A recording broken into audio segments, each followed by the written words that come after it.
Welcome to Transmission on Bent TV. I'm Sammy Cameron, and today we're talking about support services.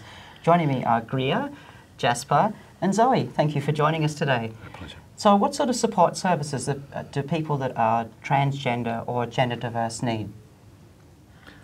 I think that one of the important things is making contact with others who have a similar nature and being able to put it in perspective in their life. So in other words, a social support and then the professional support to follow.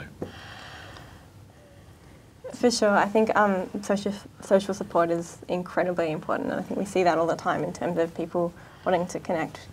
I think there's a lot of professional support that's really valuable as well. I think for a lot of people, like maybe a doctor might be the first person they talk to about being gender diverse in terms of a professional setting.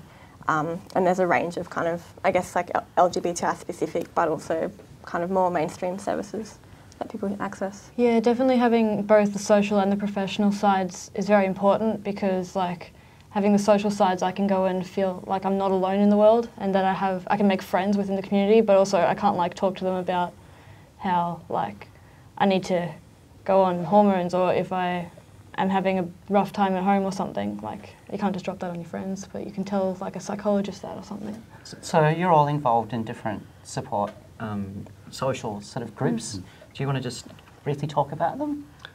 Well, Seahorse has been around for almost 40 years now. We're into our 40th year, so it has been always designed as a social support group, not providing any medical advice as such. And it gives a point of contact for people who need to understand that there's other people out there in the pre-internet days, and it's still very important to have that personal social contact, not just purely through the internet. Yeah. Yeah, and you're involved with a couple of different groups. Yeah, I'm a committee member at YGender, and I'm a patron at -18, and I'm... So YGender is youth, is that right? Yes, it's for Gen Y, right? I think that's where the name came from.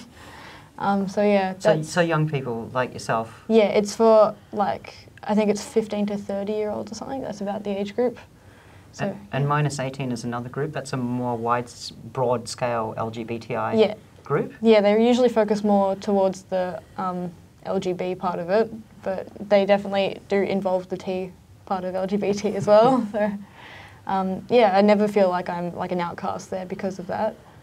And I'm also a member at FTM Shed. Yeah, and what do they do? Oh, we just chill and we talk about stuff. Like, so it's good. It's very social. Good to find people with like-minded, and they help each other out with like suggestions of things to do. Definitely, yeah. Like learning how to shave and you know, boy clothes and all those sorts of things. Oh yeah, we have like a clothes swap. I've gotten like so many free clothes from there. It's great. Awesome. What about you? Yeah, so I should say I'm Zoe Birkinshaw, and I work for the Zoe Belle Gender Centre, so I'm a different Zoe. So what we do is, ZBGC as we call it, is currently an online centre to support the health and wellbeing of Victoria's trans and gender diverse populations. So a lot of what the website about at the moment is like online referrals, so if people are looking to engage anyone from like a hairdresser to a psychiatrist who is, works well with the community, they can kind of look on the website. And we also have an anonymous question and answer site where people have, if you have a question around hormones or whatever, you can kind of anonymously ask on the website. And I work on the youth project for the centre, which is around kind of capacity building with youth-based services. So that's kind of like training, consultation and stuff like that. So there are professionals out there who might come across youth that have gender diverse or trans in some way, and they don't know what to do, so they could contact you.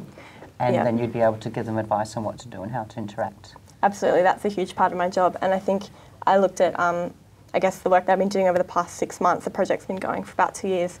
And I think in terms of workshops and things like that, I kind of trained over 500 people in 6 months. So I think, and that's kind of across Victoria. So we're seeing that, people who are working in the sector are really excited to get better at it and are already doing really amazing work, which I think is amazing. So I think one of the things we've discovered throughout this series is how complex being transgender is, and there's so many different things to think about. So I suppose in support, not only do you need to make friends and have social support, and that's a really important thing, but you also need to get professionals who are trained. And as you said, a doctor's maybe a place to start, but there are other sorts of professional services that you can get as well. Social workers, psychologists, psychiatrists. I guess they all have, we all have mixed feelings about those sorts of things. But that is an important point, that it's not a one-size-fits-all, and I think in the past there's probably been a lot of effort to make one-size-fits-all, and it just does not work. And it's important for each of our social groups, to support groups, to, when you do talk to somebody, say, look, you know, we are one of many groups. We might have been around for a long time, but changes occur. Age gets different.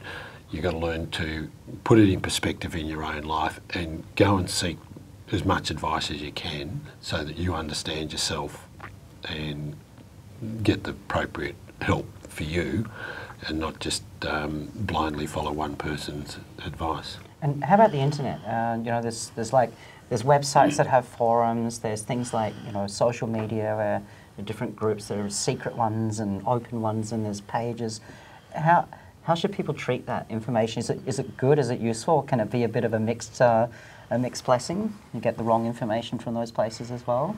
I'd say it can be a mixed bag. Like, I think there's a lot of really incredible information online, but I think you know, every time you ask someone an opinion, you're going to get whatever their opinion is, and that, you know, there's differences there. So I think it's always good if you are using the internet to, I guess, check things like several times and talk to professionals and things like that, just to make sure you're getting the correct information for yourself.